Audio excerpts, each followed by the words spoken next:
서울에서 며느리 노릇한다는 거, 그거 지방 출신이면 2배는 더 힘든 일이에요. 밥맛도, 말투도, 살아온 방식까지 모든 게 서울 기준이라는 그 집에서 나는 그저 튀지 않는 며느리로 살아야 했죠.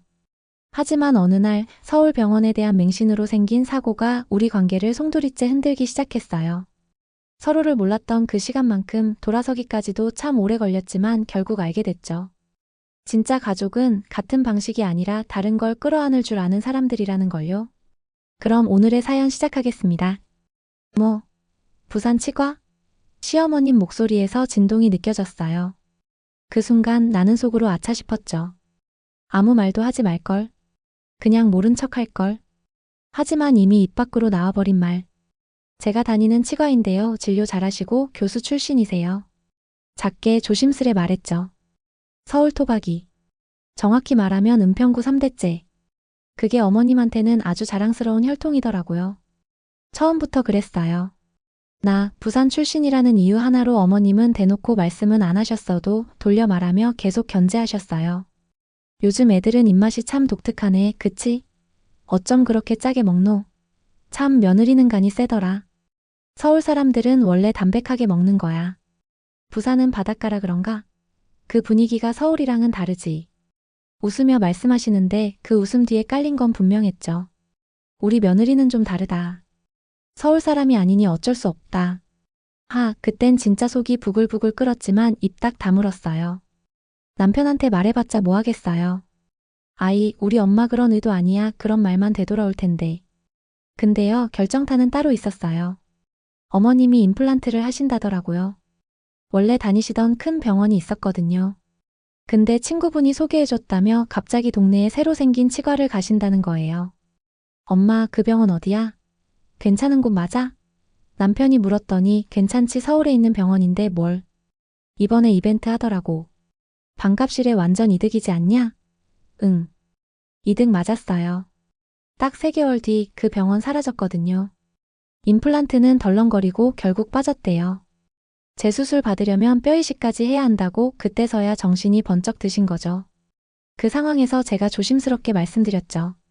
어머님, 그 부산에 제가 다니는 치과가 있는데요. 원장님이 진짜 꼼꼼하시고 예전에 대학병원 교수셨거든요. 어머님 얼굴이 그 순간 딱 굳었어요. 아니, 서울에 그렇게 병원이 많은데 내가 굳이 부산까지 가야 돼? 네, 그런데 진짜 괜찮은 병원이에요. 대기 시간도 짧고 설명도 잘해주세요. 제가 예약 도와드릴게요. 그날 이후 어머님은 며칠을 망설이시더니 결국 저한테 말하시더라고요. 그 예약 좀 해볼래? 네, 해드릴게요. 부산 내려오시는 날 진료 받으시고 나서 어머님 말씀이 걸작이었죠. 어우 세상에, 그 서울대학병원보다 낫네. 의사 선생이 아주 조곤조곤하게 잘 설명하네. 그제야 뭔가 후련했어요. 그동안 무시당했던 거 다 보상받은 기분? 그날 저녁 식당에서 밥 먹고 있는데 어머님이 숟가락을 내려놓으시더니 조용히 말씀하셨어요. 네가 그러더니 서울이 다 좋은 건 아니더라. 내가 괜한 자존심 부렸나 보다. 속으로 얼마나 울컥했는지 몰라요. 그래요, 어머님. 부산도 사람 사는 동네예요.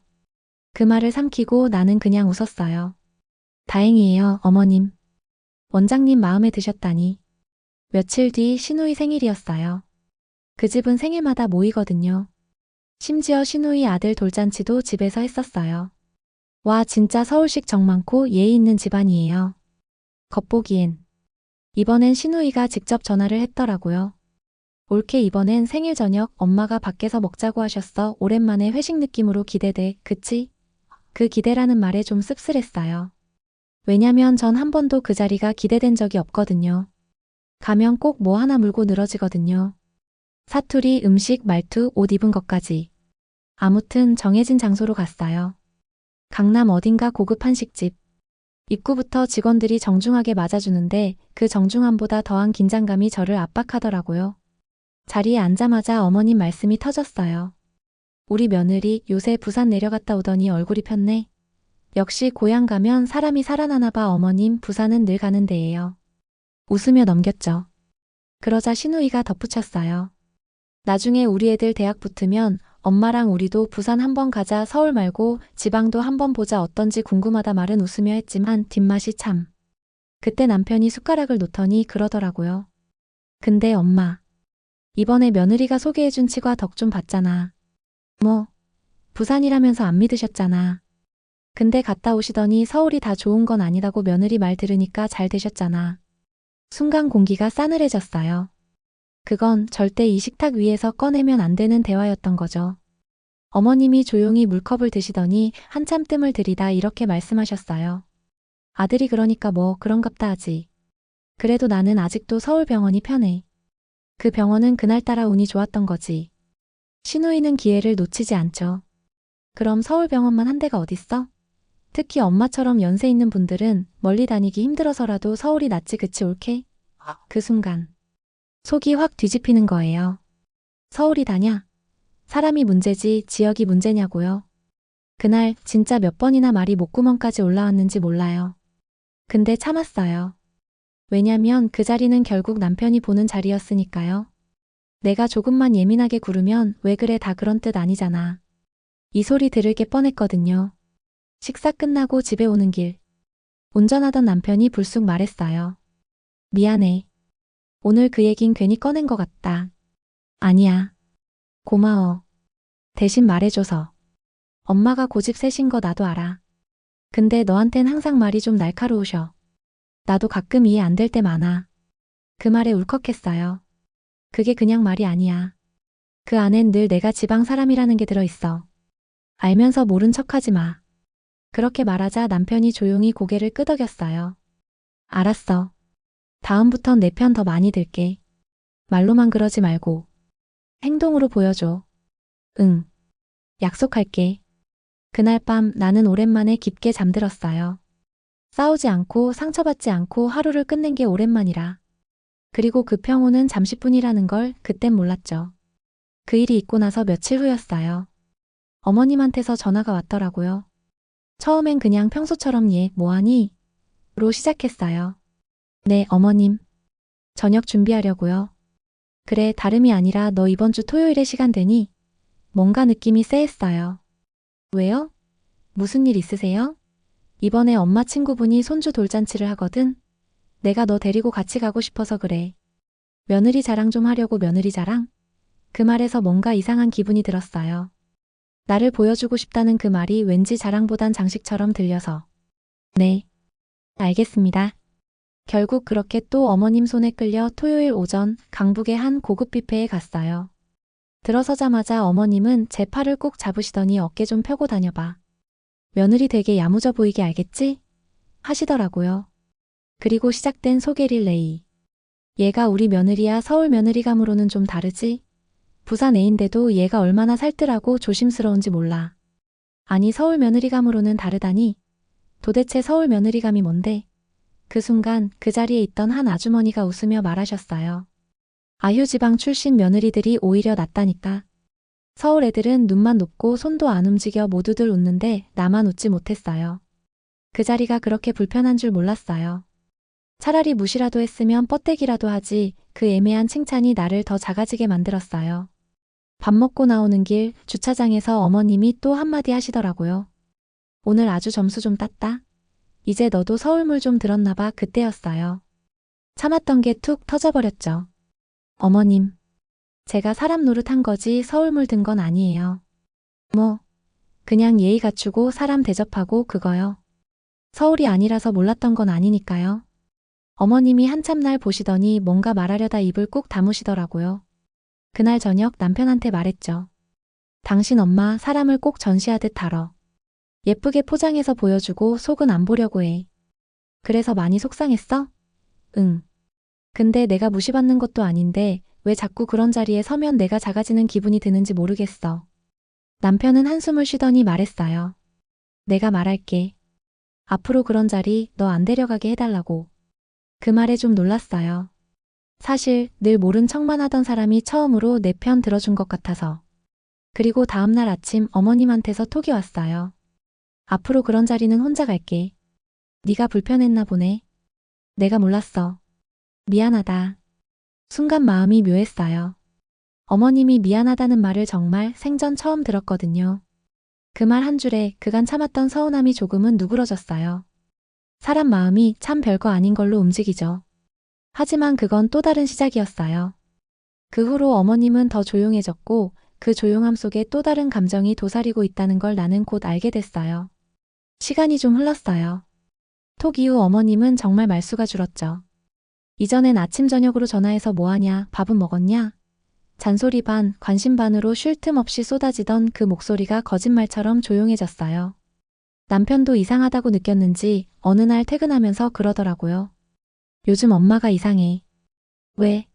말이 없어. 너한테 그날 이후로 연락 안 하지? 응. 섭섭하셨나 봐. 그럼 계속 그런 식으로 나 무시했어야 했어? 아니, 그건 아닌데 둘 다 말이 없었어요. 애매하죠. 내가 말한 게 틀린 것도 아니고 어머님이 상처받은 것도 사실이니까. 그런데요. 그 조용한 상태가 이상하게 무서운 거예요. 차라리 또 뭐라고 하시면 그에 맞춰 방어라도 할 수 있잖아요. 근데 아무 말도 없이 조용하니까 뭔가 곧 터질 것 같은 긴장감. 그리고 결국 그 조용한 전쟁의 서막이 열렸죠. 남편이 퇴근하고 오더니 그랬어요. 우리 엄마 다음 주에 임플란트 재수술 받으러 가신대. 응? 부산으로? 아니. 서울에 새로 생긴 병원 예약했대. 왜? 몰라. 그냥 그게 낫겠다고 하시더라. 내가 아는 병원도 있고 원장님이 상태 아실 텐데 왜 굳이? 남편이 어깨를 으쓱했어요. 그러게. 엄마 스타일이 좀 그렇잖아. 괜히 다시 내 도움 받는 게 자존심 상하신 건가 봐. 그 순간 묘하게 서운했어요. 나는 진심으로 도와드렸던 건데 그걸 꼭 그렇게 마무리 지어야 했나? 며칠 뒤 어머님이 병원 가신 날. 오후 늦게 남편한테 전화가 왔어요. 목소리가 급했죠. 여보, 나 지금 병원인데 엄마 수술하다가 문제가 생겼대. 뭐, 뼈 상태가 안 좋아서 수술 중에 출혈이 있었나 봐. 지금 회복실인데 마취 덜 깼어. 그날 밤 병원으로 달려갔어요. 어머님은 침대에 누워 계셨고 입술이 퍼렇게 질려 있었어요. 생각보다 상태가 안 좋아 보였어요. 그 앞에서 나는 아무 말도 할 수 없었어요. 괜히 나 때문인가? 내가 더 강하게 권했어야 하나? 그때 더 부드럽게 말했더라면 수천 번을 되뇌었죠. 마음 한구석에선 내가 이긴 건가? 하는 찰나의 생각도 스쳤어요. 근데 그건 이긴 게 아니었어요. 그 어떤 것도 아니었죠. 며느리로서 사람으로서 그냥 미안했어요. 그날 밤 집에 와서도 잠이 안 왔어요. 남편은 소파에 기대어 조용히 앉아 있었고 나는 식탁 앞에 앉아 멍하니 물잔만 만지고 있었어요. 그때 남편이 조용히 말했어요.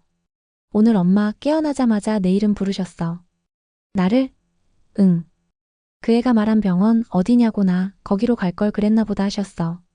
순간 눈물이 핑 돌았어요. 왜 이제서야? 왜 그렇게 돌아서서 말해야만 했냐고요? 그날 밤 나는 그분께 처음으로 진심을 담아 문자를 보냈어요. 어머님 걱정 많이 했어요. 괜찮아지시면 꼭 다시 한번 같이 내려가요. 이번엔 제가 꼭 곁에 있을게요. 서울 아니라도 괜찮다는 거 어머님이 제일 잘 아시잖아요. 며칠이 흘렀어요. 어머님은 다행히 무사히 퇴원하셨어요. 예전처럼 기운 넘치진 않았지만 그래도 회복 중이시라는 소식에 나도 조금씩 안정을 되찾아갔죠. 남편은 더 자주 친정집을 들렀고 나도 틈틈이 반찬을 챙겨서 보냈어요. 어머님은 여전히 직접 전화는 안 하셨지만 남편 통해 맛있더라, 된장찌개는 내가 더 잘 끓인다 그런 말 전해 들을 때면 가슴 어딘가가 간질간질했어요. 그러던 어느 날 집에 초인종이 울렸어요. 문을 열었는데 어머님이 서 계셨어요. 어머님? 시간 괜찮니? 그냥 잠깐 들렀어. 들어오세요. 아유, 이럴 줄 알았으면 차라도 준비했을 텐데 어머님은 거실에 조심스럽게 앉으셨고 나는 허둥지둥 물을 내왔어요. 이거 지난번에 네가 챙겨준 반찬통. 고마워서 가져왔어. 아이고, 그런 거야 말씀만 하셔도 되는데 그래도 직접 전해야 할 것 같아서.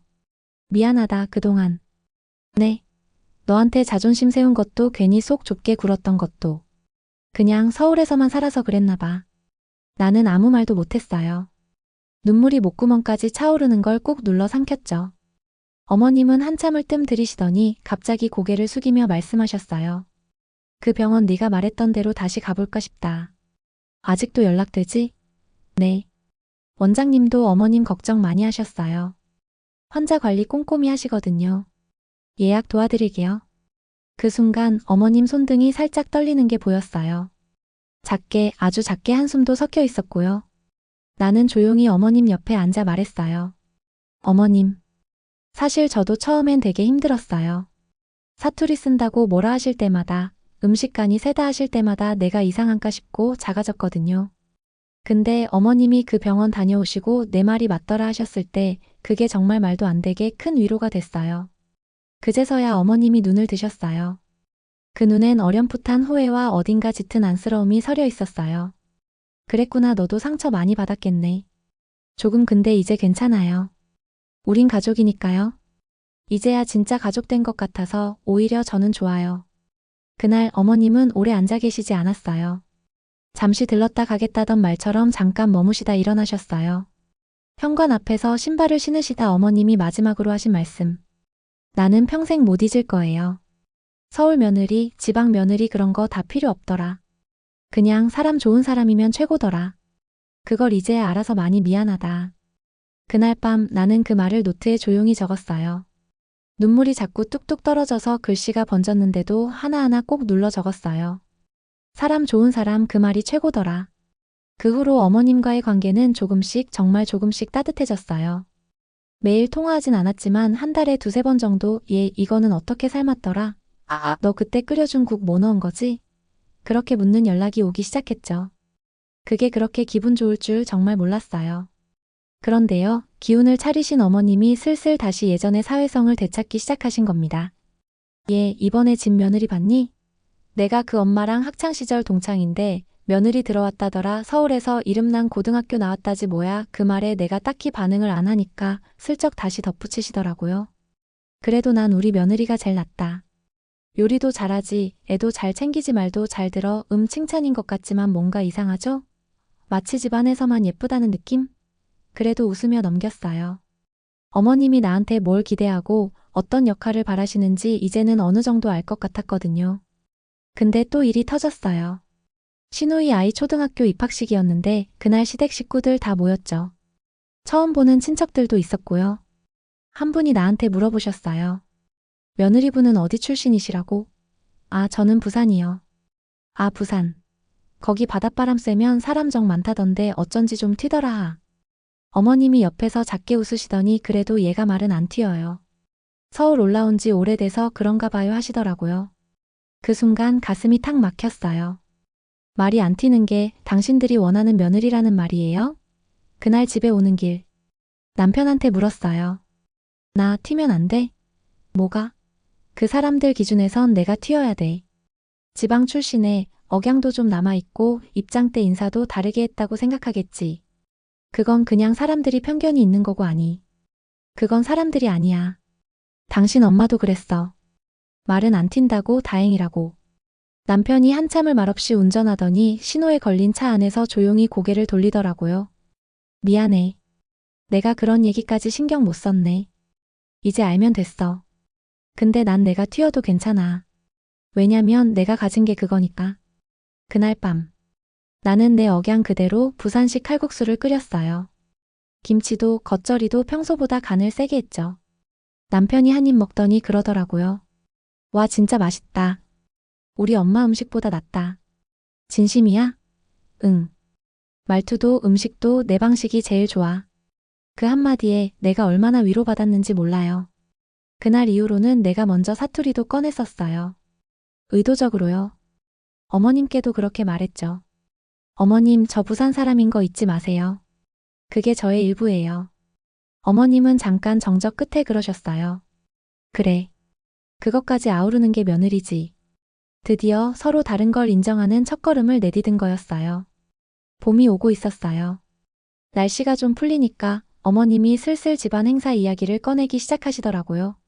올해 기제사 우리 집에서 할까 해. 작년엔 삼촌 집에서 했는데 좀 번잡했거든. 이번엔 우리 집이 제일 낫겠다 싶더라. 어머님이 말씀하신 우리 집은 결국 나와 남편이 살고 있는 이 집이었어요. 여기서요? 저희 집에서요? 그래. 넓잖아. 안방도 있고 거실도 널찍하니까 사람들 오가기도 편하고. 잠깐 말을 잃었어요. 기제사를 집에서 치르는 건 단순히 공간 문제만이 아니니까요. 내가 제일 먼저 떠올린 건 그 많은 반찬과 전, 탕, 국, 나물들. 그걸 다 준비해야 할 사람. 그게 누구겠어요? 나죠. 어머님, 혹시 음식은 어떻게 하실 건데요? 아니 요즘은 다 준비돼서 와. 한과도 그렇고 잡채며 나물도 다 만들어져 있어. 우린 그냥 상차림만 잘하면 돼. 그럼 제사상 음식 주문하실 거예요? 그렇지 근데 너는 네가 한번 해보고 싶지 않아? 그 말. 어머님이 그 말 하실 줄 알았어요. 며느리 노릇 제대로 해보라는 뜻. 어머님 그게 저한텐 큰일이에요. 부산에선 제사 지내는 방식이 조금 달라서 제가 해도 되는지 잘 모르겠어요. 그 말에 어머님 표정이 딱 굳더니 그럼 지방이랑 서울은 제사 방식도 그렇게 다르단 말이니? 하셨어요. 다르진 않지만 서울 방식대로 하라시면 제가 실수할까봐 걱정돼서요. 그 순간 신우이가 끼어들었어요.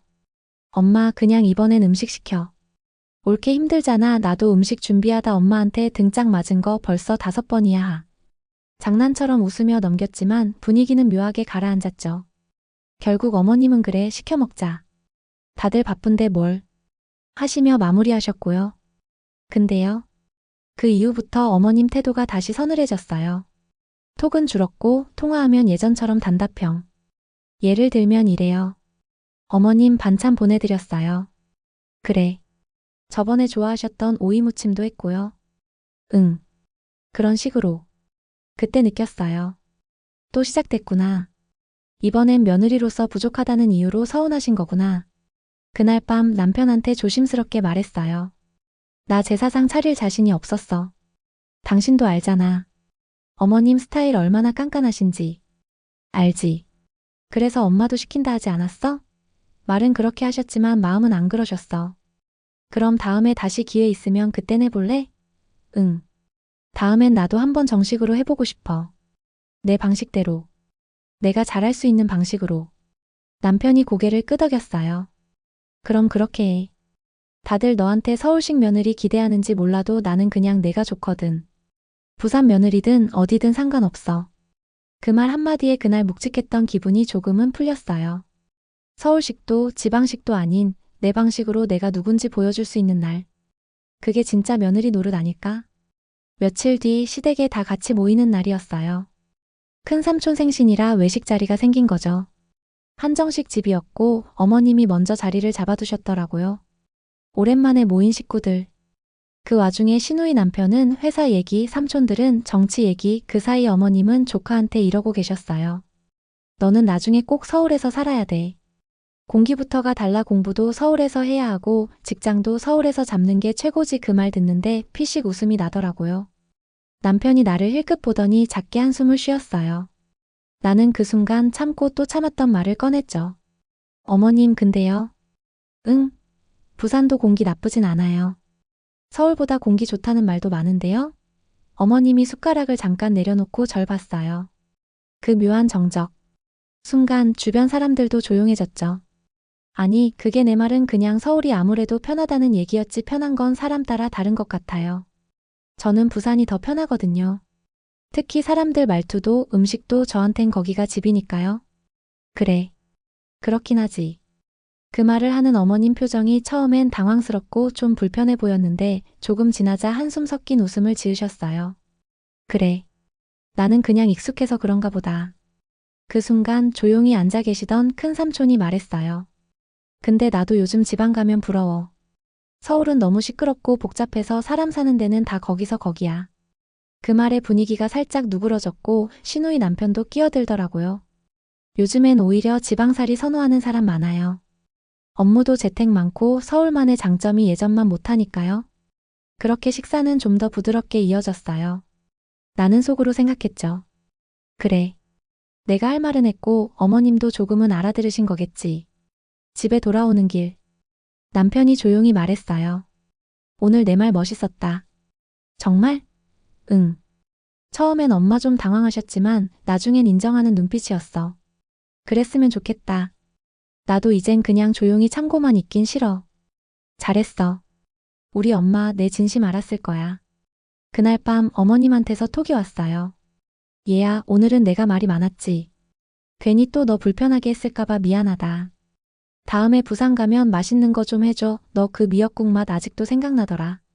작은 한 줄. 그게 그렇게 따뜻할 수 있나요? 나는 짧게 답했어요. 네, 어머님. 꼭 해드릴게요. 그땐 제 방식대로 제대로 대접해드릴게요. 서울식이든 부산식이든 이젠 그게 중요한 게 아니었어요. 중요한 건 이제 나를, 내 방식을 어머님도 조금은 받아들이기 시작하셨다는 것. 며칠 후 정말 뜻밖의 제안이 왔어요. 어머님이 직접 전화를 하셔서 그러시더라고요. 얘야, 이번에 부산 좀 같이 내려가자. 네. 그 병원 예약 잡아놨다며. 이참에 너랑 같이 가면 좋겠다 싶어서. 오랜만에 부산 공기도 좀 쐬고. 순간 귀를 의심했어요. 어머님 입에서 부산 같이 가자는 말이 나올 줄은 진짜 꿈에도 몰랐거든요. 아, 네, 그럼 제가 일정 조율해 볼게요. 응. 근데 나 기차는 좀 힘들어. 운전 좀 해주면 좋겠어. 그래요. 그렇게 우리는 처음으로 단둘이 장거리 여행을 떠났어요. 출발 당일 어머님은 자주색 카디건을 입고 작게 접은 도시락까지 챙기고 나오셨어요. 이건 그냥 출출할까봐 네가 운전하니까 입이라도 심심하지 말라고. 그 한마디에 울컥했죠. 운전대 잡고 고속도로에 들어서니 생각보다 말이 많지 않으시더라고요. 창밖만 보시다가 갑자기 입을 여셨어요. 내가 너한테 좀 심했지. 어머님? 그동안 말이야. 너 부산 얘기하면 일부러 딴청 피우고 내가 만든 음식에도 짜다 싱겁다 말만 많고 나는 고개를 끄덕이며 말했어요. 그땐 좀 서운했어요. 근데 이해해요. 어머님도 그냥 익숙한 방식이 있으셨던 거니까. 그래도 너 참았잖아. 한 번도 소리 안 지르고 정색도 안 하고 그게 더 미안하더라. 그 말에 웃음이 났어요. 정색 안 한 건 한 번도 안 들켜서 그래요. 속으로 몇 번을 울컥했는데 둘이 동시에 웃었어요. 그 짧은 웃음 속에 서로 쌓였던 오해도 꽁에 있던 감정도 조금은 녹아내린 것 같았어요. 부산 도착해서 병원 들른 뒤 나는 어머님을 내가 아끼는 맛집으로 모셨어요. 고등어 조림집이었죠. 여기 조림 진짜 끝내줘요. 살 발라드릴게요. 아냐, 내가 먹어볼게. 그렇게 극찬하니 궁금하네. 어머님은 한 입 드시더니 얼굴이 확 펴지셨어요. 어머나, 이거 서울에선 못 먹어본 맛이네. 약간 달큰하면서도 칼칼하니 제가 매운 거 조절했어요. 어머님 입맛에 맞추느라. 어쩜 이렇게 부드럽게 만들었지? 너 진짜 요리 잘한다. 그 말에 괜히 뿌듯해서 내가 다 뿌듯했죠. 그날 해질 무렵 어머님이 조용히 바다를 바라보시며 그러셨어요. 이렇게 좋을 줄 알았으면 진작 한번 내려올 걸 그랬다. 서울밖에 몰랐던 내가 좀 우물 안개구리였지. 아니에요, 어머님. 누구나 자기 익숙한 방식이 있는 거니까요. 그래도 이렇게 내려오셔서 너무 좋아요. 그 말에 어머님이 내 손을 살짝, 아주 살짝 잡으셨어요. 그 순간 뭔가 따뜻한 게 확 밀려왔어요. 그게 바로 인정받는 느낌이었어요. 진심이 전해졌다는 확신. 돌아오는 길 차 안에선 음악만 조용히 흘렀고 우린 긴 말 없이도 편안했어요. 그게 진짜 가족 같았어요. 말 안 해도 괜찮고 서로 다른 것도 그냥 그런가 보다 하게 되는 관계. 가족이 된다는 건 비슷해지는 게 아니라 다른 걸 품을 수 있는 용기 아닐까요? 그날 이후 나는 어머님이 좋아졌어요. 정말로. 부산에서의 하루는 길었고 돌아오는 길은 짧게 느껴졌어요. 어머님과 나 이상하게도 그날부터 말수가 줄어든 게 아니라 말을 나눌 수 있게 되었거든요. 그 다음 주 주말. 시댁에서 작은 행사가 있었어요. 어머님의 고등학교 동창 모임 겸 집에서 간단한 식사를 한다고 했죠. 얘야, 그날 음식 좀 도와줄래? 너 그 조림 솜씨 한 번 더 보고 싶다는 분들이 있어서 말이지. 예전 같았으면 그냥 음식집 시키시지 했을지도 몰라요. 근데 이번엔 정말 기꺼이 하고 싶었어요. 나는 한가득 장을 보고 어머님과 부엌에서 마주 섰어요. 자, 멸치부터 볶고 고사리는 데쳐놨어요. 오이무침은 네가 해. 난 지난번에 먹고 깜짝 놀랐잖아. 둘이 뭔가 짝꿍처럼 움직이니까 시누이가 놀라더라고요. 어머, 엄마랑 올케랑 사이 너무 좋아졌네. 우리 집 맞아? 그 말에 어머님이 픽 웃으시더니 이러시는 거예요. 사이 좋아진 게 아니고 원래 좋은데 서로 이제야 말이 통하는 거지 그 말이요. 그날 가장 큰 위로였어요. 식탁에 음식이 차려지고 손님들이 들어오기 시작했어요. 이거 며느리 손이에요? 어머, 이렇게 깔끔하고 맛깔나게 할 수가 서울 사는 분이 아니라고요? 어쩜 이렇게 정갈해요? 그 말에 어머님이 그러셨어요. 우리 며느리 부산 아가씨야. 서울이 아니라도 이렇게 마음 바르고 손재주 좋은 사람 처음 봤다니까요. 그 자리에서 내가 고개 숙여 인사했을 땐 정말 처음으로 자랑스러운 며느리가 된 기분이었어요. 그날 밤 뒷정리를 마치고 거실에 앉아 있는데 어머님이 손등을 톡 치며 말했어요. 얘야. 네. 고마워. 오늘 정말 많이 고마웠어. 그 순간 눈물이 울컥 올라왔어요. 아니에요, 어머님. 저도 어머님 덕분에 가족이라는 게 뭔지 배웠어요. 처음엔 너랑 맞는 게 하나도 없다고 생각했는데 그게 틀렸더라. 내가 가진 잣대가 너무 작았던 거더라. 아니에요. 그 잣대 덕분에 저도 제 자리를 더 소중히 보게 됐어요. 어머님은 고개를 천천히 끄덕이시며 이러셨어요. 앞으로 우리 서울이든 부산이든 그런 거 따지지 말자. 그냥 가족이니까. 그 말은 한참 돌아서 온 길 위에서 비로소 마주한 약속 같았어요. 서울 며느리, 지방 며느리. 그걸 나눠놓고 있던 사람은 사실 서로가 아니라 내 마음속 두려움이었던 것 같아요. 그렇게 어머님과 조금씩 마음이 맞아가고 서로를 이해해가기 시작했을 즈음이었어요. 그 평화가 오래가진 않더라고요.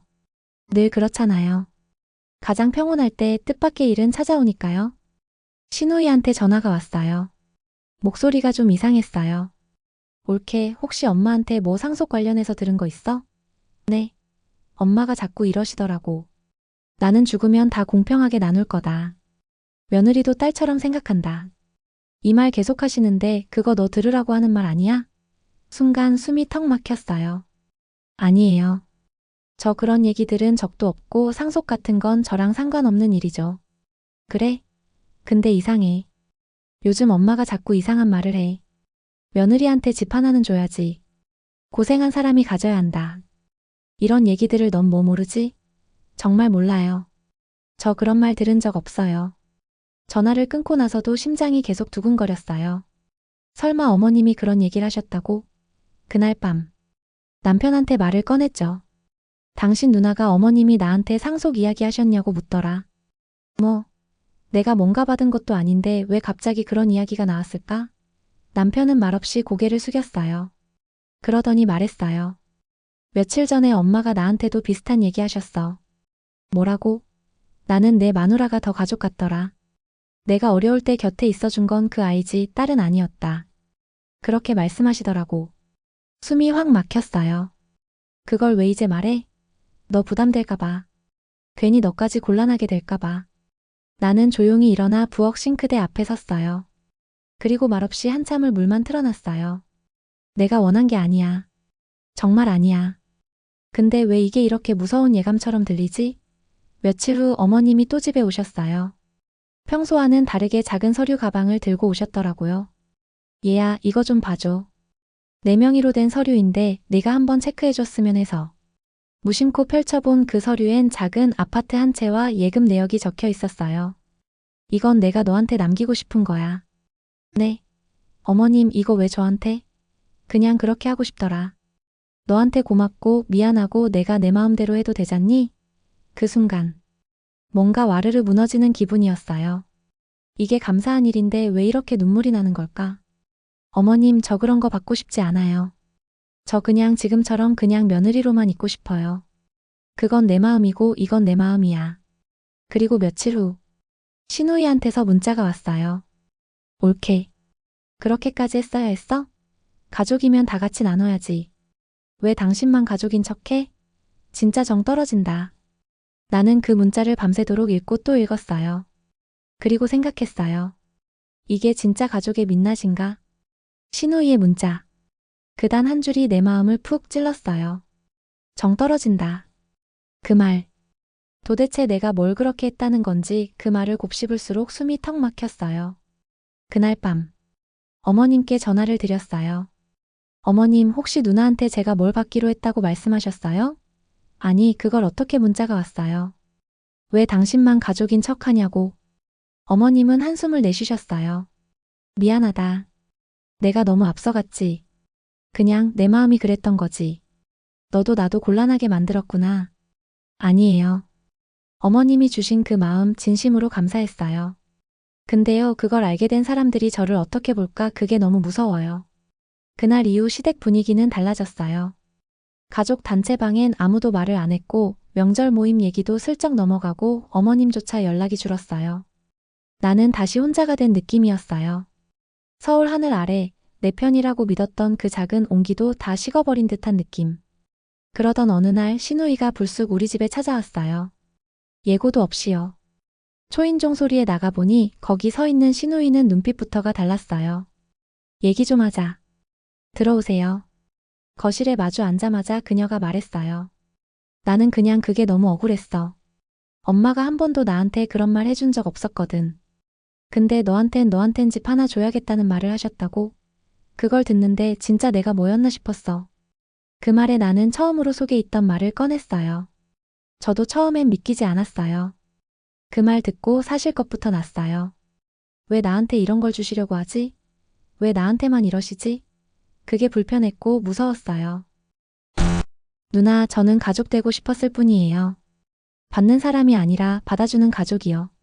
신우이는 한참을 말없이 있다가 작게 말했어요. 근데 우리 가족이 너한텐 너무 잔인했지. 엄마도 나도 우리가 가족이라 부르기엔 너무 이기적이었어. 그 말에 나는 눈물이 왈칵 쏟아졌어요. 그녀도 눈시울을 붉히더라고요. 나도 엄마가 날 사랑하는 거 알면서도 그 사랑이 왜 자꾸 비교로 이어졌는지 그게 싫었거든. 저도요. 사랑받고 싶었어요. 부산에서 올라와서 낯선 서울에서 이 집 식구가 되고 싶어서 정말 많이 애썼어요. 둘은 한참 그렇게 말없이 앉아 있었어요. 말하지 않아도 되는 시간. 그게 진짜 용서의 시작이었는지도 몰라요. 며칠 뒤 어머님이 다시 찾아오셨어요. 이젠 익숙해진 듯 조심스럽게 문을 열고 들어오셨죠. 얘야, 신우이랑 얘기했니? 네. 우리가 좀 많이 늦게서야 서로 마음을 본 것 같아요. 그래, 사람 일이란 게 제때 못 전하면 이렇게 돌아가게 되는구나. 내가 제일 미안하다. 너도 그 애도 다 내 딸 같은데 내가 자꾸 한쪽만 봤구나. 나는 어머님의 손을 가만히 잡아드렸어요. 어머님, 서울 아니어도 괜찮다고 말해주셨을 때 진짜 가족 같았어요. 그 말 계속 기억하고 있어요. 그럼 됐다. 가족이란 게 끝까지 서로 돌아보는 거니까. 서울식 며느리도 지방식 딸도 아니었어요. 그냥 서로 다름을 견디고 기다려주고 마침내 껴안는 것. 그게 진짜 가족이었어요. 서로 다른 곳에서 태어나 다른 방식으로 살아온 우리였지만 결국 마음을 열고 나니 그 차이가 오히려 서로를 더 단단히 이어주었습니다. 서울이 아니어도 진심이면 가족이 될 수 있다는 걸 이제는 자신 있게 말할 수 있어요. 시청해주신 여러분 진심으로 감사합니다. 이 이야기가 마음에 와닿으셨다면 구독과 좋아요 한 번씩 그리고 댓글로 응원해주세요. 여러분의 응원은 더 좋은 이야기로 돌아옵니다. 지금까지 미소한줌 이야기였습니다. 감사합니다.